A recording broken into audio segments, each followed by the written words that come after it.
Almost 20% of eligible voters turned out on Election Day in Ohio, according to the state's unofficial results. But how many of those were young voters or college students? Andre Norrells went to the University of Toledo for the data.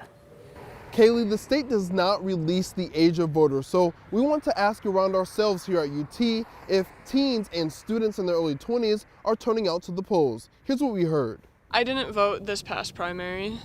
I didn't vote either. I did not, no. A common theme we heard at the University of Toledo. Out of the 20 students we asked, only 2 of them said they did vote, one of them being Kennedy Hartung. I voted every time I've gotten the chance since I turned 18. So why didn't the other students vote? Most said they didn't have the time, they didn't know it was happening, or they are out-of-state students. You do not have to be from the state of Ohio to vote here. You do have to go through a few extra steps.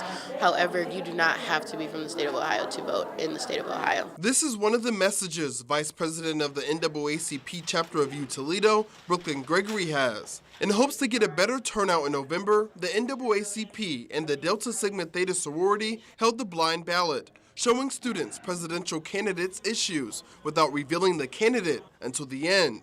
An effort to get students involved in the process and to know that their vote could impact their school. If we promote it just as much as we promote things like our parties or social events, I think it would also spark their interest if we also talk about the issues that affect us every single day. How does the low turnout get fixed? UT students say transportation, more time to vote, and more outreach would help persuade them to get to the polls. What really helped me vote this past November was I had a professor who said, don't come to class, go vote instead. So that gave me the time to be able to go home, vote, and be back for my next class.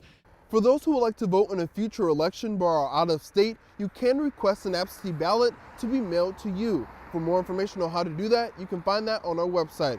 Reporting at UT, Andre Norrells, WTOL 11.